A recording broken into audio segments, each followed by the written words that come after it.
Hi, happy Onam.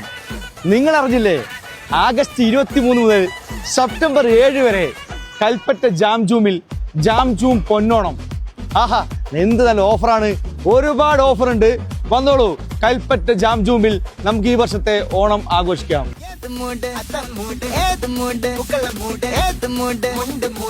കുക്കീസിന്റെ ഒരു packet വെളിച്ചെണ്ണയ്ക്ക് വെറും 327, mister ഗോൾഡിന്റെ ഒരു പാക്കറ്റ് സൺഫ്ലവർ ഓയിലിന് വെറും 145. ഈ ഒരു ഓഫർ ഓഗസ്റ്റ് 23 മുതൽ 27 വരെ. നിറപറയുടെ 1 കിലോ മുളക് പൊടി വാങ്ങിയാലും മല്ലിപ്പൊടി വാങ്ങിയാലും വെറും 165 രൂപ. മിൽക്ക് മെയ്ഡ് 380 ഗ്രാമിന് വെറും 119 രൂപ. ഓണത്തിന് നല്ല കുത്തരി ചോറൊക്കെ ഓർമ്മയുടെ ഉണ്ടാ മട്ടരി 5 കിലോയ്ക്ക് വെറും 239 രൂപ. 1 കിലോയുടെ മിക്സ് 365ന്റെ അച്ചാർ ഏതെടുത്താലും വെറും 79 രൂപ. 14 ലിറ്ററിന്റെ ദം ബിരിയാണി പോട്ട് വെറും 1799. ഇംബെക്സിന്റെ 2 ബർണർ ഗ്യാസ് സ്റ്റവ് 1799. പ്യൂരിക്സോന്റെ വാഷിംഗ് സോപ്പ് ഒന്നെടുത്ത ഒന്ന് ഫ്രീ വെറും 120 രൂപയ്ക്ക്. ഇംബെക്സിന്റെ ഇൻഡക്ഷൻ കുക്കറിന് വെറും 1599. പ്യൂർ ഹേറ്റിന്റെ സ്പ്രെഡിന് വെറും 219 രൂപ. ഇംബെക്സിന്റെ 3 ജാർ മിക്സിക്ക് വെറും 1699. സുജാത മിക്സി ഒക്കെ ബെസ്റ്റ് പ്രൈസിനാണ് 9 വർഷം വാറന്റിയോട് കൂടി. ക്ലിയോയുടെ വാഷിംഗ് പൗഡർ 4 കിലോയ്ക്ക് വെറും 149 രൂപ. ഇൻഡോയിന്റെ അയൺ ബോക്സിന് വെറും 399. 3 പീസിന്റെ കുക്കറിന്റെ സെറ്റിന് വെറും 1599. ഇംബെക്സിന്റെ കെറ്റിൽ 1.5 ലിറ്ററിന് വെറും 444. 3 പീസിന്റെ കാസറോളിന്റെ സെറ്റിന് വെറും 699. ഇംബെക്സിന്റെ എയർ ഫ്രയറിന് വെറും 2699. ബ്ലൂബെറീസിന്റെ മൾട്ടി സ്ട്രീമറിന് വെറും 979. അപ്പൊ ഡേറ്റ് ആരും മറക്കണ്ട, ഓഗസ്റ്റ് 23 മുതൽ സെപ്റ്റംബർ 7 വരെ.